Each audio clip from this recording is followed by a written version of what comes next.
What's up, everybody? I'm Chris from Reel. We're here at the Lighthouse on Cape Hatteras, and we're checking out the new 2016 pivot from Nash. There's not a lot changed on the pivot from the 2015 version. Still has the same awesome feel that you'll love, but there are some minor tweaks. So let's dive in and check out what's going on with the pivot in 2016. One of the new features for 2016, when you look at the pivot, is we've got Canopy Stabilizers. So they've trimmed up the canopy paneling, and they've made an adjustment with where the Dacron is positioned, how the panels are put together. This is supposed to reduce flutter and kind of stabilize that canopy when the kite's in the air. So not only are you going to reduce wear and tear on the kite, because it's not going to be fluttering as much, we're also going to have a better feel on the bar, because it's going to be nice and smooth. So little new update there for 2016. The 2016 pivot has real pivotal turning, hence the name.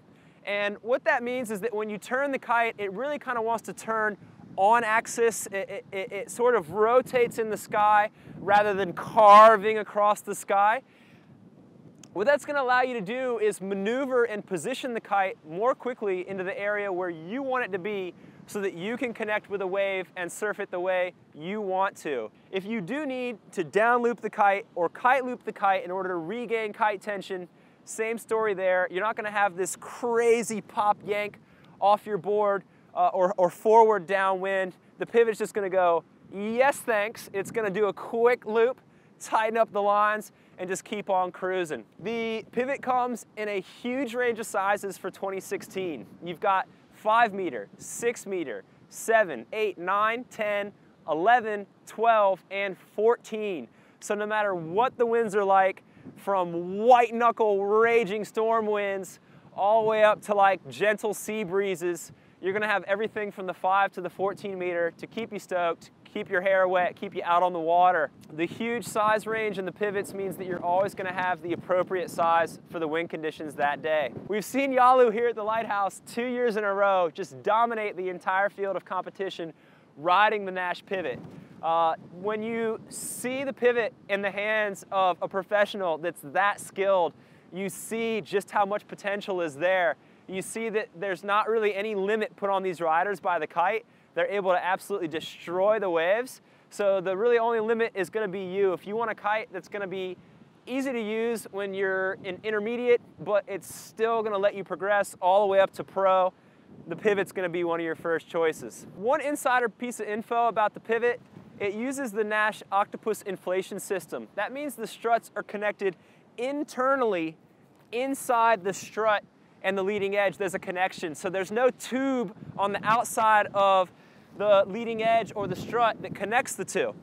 What that's going to mean is that there's nothing to get snagged or get popped off when you're riding in the surf. Awesome. Way more able to take a beating. If for some reason you do need to work on your bladders or patch a pinhole, the Octopus system also makes that a little bit more complicated. So trade-off there, in my mind, it's pretty easy to decide. I really like the Octopus system because everything is nice and tough and ready to go for a roll in the surf, and I think that's a huge benefit. Another piece of insider info about the pivot: it's designed to provide really gentle loops. So if you want to go out and do Jesse Richmond kite loops, the Nash Park, the Nash Torch are going to be better options for that overall. Those have a lot more grunty, powered loop because they have a much more full wingtip and a different geometry overall. But if you want to do some jumps, if you want to hop in the flat water sometime and just free ride, heck, even if you hop in the flat water 50% of the time and in the surf the other 50% of the time, the pivot can handle all those different conditions with ease. So while it excels in the surf, like a lot of kites, it's not surf only, and you're still going to be able to have these and ride in flat water, have fun with your friends if that's what you want to do. All right, so why do you want the 2016 pivot? The pivot really seems to capture that elusive sheet in and go feel. It really has ample power on tap when you want it. When you want to dive the kite, sheet in and get up, it's there.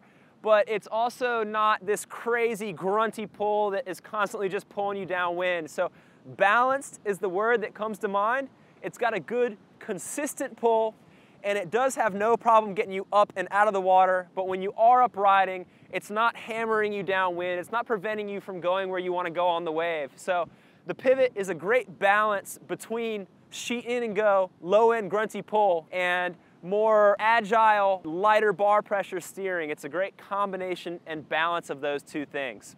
If you're dedicated to kite surfing, if your idea of an amazing day is side offshore winds and 7-foot surf, the pivot's where you want to be looking. You can learn more about the 2016 Nash pivot at realwatersports.com.